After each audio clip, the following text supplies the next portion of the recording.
We begin this morning talking with Dr. Amy Hagerman, our OSU Extension Ag Policy Specialist, about the latest in Washington, which of course is all over the news, the potential for government shutdown. Mhm. What is the scenario this year? So every year in September, we get to have this conversation about will we get a government shutdown or won't we? What would the length of that look like? And, in the past, it's maybe just been over a weekend, a very minimal disruption. This year, the scenario does look a little bit different. So, as you know, there are 12 appropriations bills, and they can pass in segments, which could keep portions of, for example, the Department of Justice or the military active and in place, even as other government agencies like the U.S. Department of Agriculture would shut down because of a lack of appropriations. So, we're in a situation this year where agricultural appropriations have not passed at this point. Now, the House did pass a continuing resolution that would fund the government through November. And what this means for agriculture is that we would be able to continue operations while these appropriations discussions are ongoing. However, the Senate did not pass that measure, which means that with House in recess until October 7th, we are probably looking at a short-term government shutdown unless something unexpected happens in the Senate. If that scenario happens, which it kind of seems like we're headed that direction, it's just a few days away, what does that mean for Oklahoma producers? So that would mean you wouldn't have access to those offices, those USDA offices in that window of time.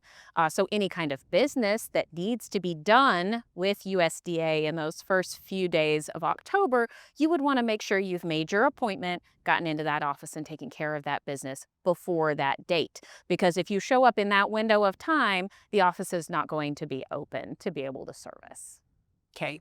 What is the likelihood they will get an actual budget in the next couple of months or whatever time frame that would be reasonable?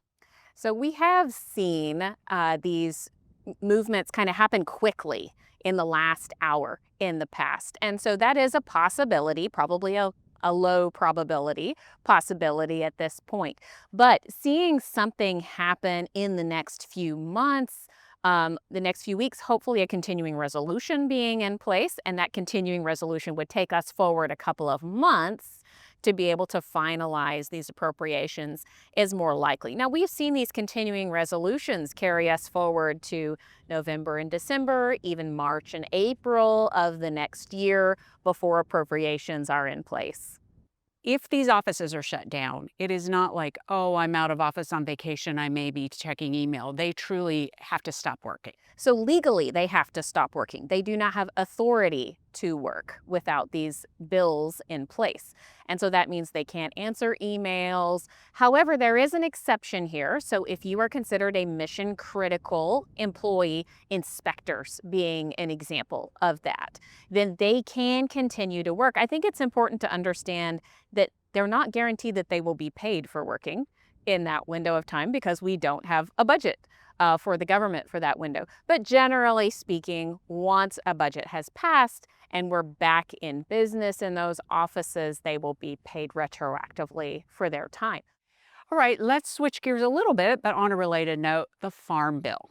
Mhm. What does this mean for the Farm Bill? This time period, kind of where are we at, and what are you telling producers?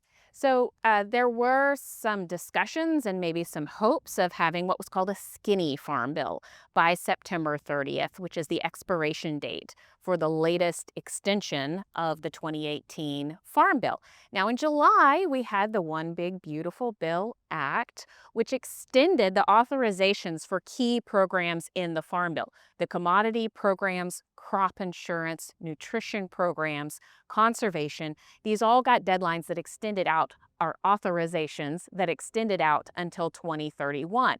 And so for those programs, we won't see any disruptions from this September 30 deadline.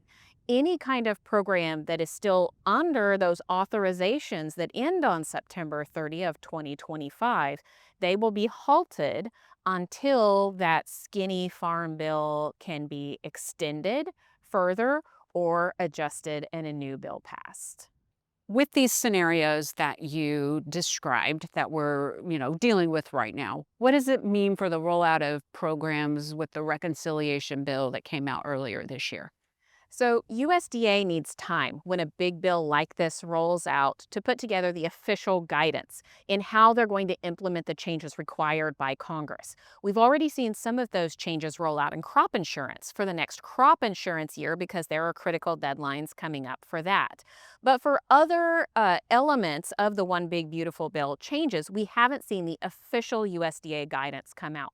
This could slow down those changes. It's a lot for you and the team to kind of sort through, but you're here to help kind of keep keep the communication open and tell us what you can when you can, right? Absolutely. Yeah, we're planning some meetings with USDA when they are open and have their official guidance to be able to jointly share some of that information for these new programs, the changes in the programs, and what those could mean for Oklahoma agriculture. And of course, we'll keep you updated as new programs come online. All right. Amy, thanks a lot. I'm sure we will see you again very soon.